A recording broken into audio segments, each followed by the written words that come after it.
that you want to go. I will surely take you to any food that you want to eat. Africa getting so much attention right now, and there's the man they call Africa's Bono, Nigerian superstar Banj, teaming up with artists from all over the continent, all ahead of President Obama's major summit in Washington to promote investment and enhance Africa's growing economic power. And Banj joins us now, along with Dr. Sipho Moyo, the executive director in Africa for the One campaign. And Banj, thank you for joining us. You know, one of the goals of that video was to get African countries to invest 10% of their national budgets on agriculture. Why is that the key? Well, good morning, Judge. Good morning. Yes, for me, coming from Africa, it is so key for us to know what we have. And if you look through, when I was approached and when we wanted to start this campaign, 10 years ago, the African leaders committed 10% to agriculture of the annual budget. Why? Because agriculture has been seen to be the fastest way of eradicating poverty and of creating job creations across Africa. And I'm sure by the time we finish this, we got more than 2 million African youths signing a petition that says we want to support Africa. We want to support agriculture. And we did it. And the question, though, how do you get it done, Dr. Moyo, when so many African nations are struggling with corruption, weak governance, violence, and those health challenges like Ebola? Well, you know, what is really exciting about this is that I think we've struck a chord with agriculture. You know, we polled 9 countries, citizens in 9 countries, about what their real priorities were.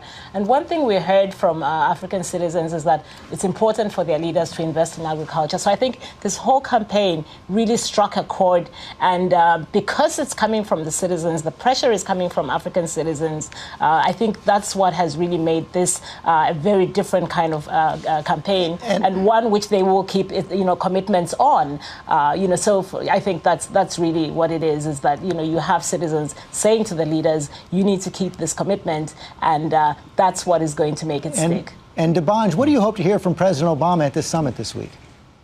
For me, first of all, we would like to, the theme of the summit is it's why we're here, investing in the next generation. And I'm glad and privileged to be from that next generation. And using my music, using our music, which 10 years ago we did not have any industry, we did not have any support, we did not even have any record label, but because we believed in ourselves and we believed in what we had, we continued, and now the music industry is the biggest export from Africa after oil and gas. I would just say that President Obama should please help us make sure that the leaders, African leaders, what they have committed to in the summit, make sure that they implement it, because we have what it takes to unravel the wealth in Africa.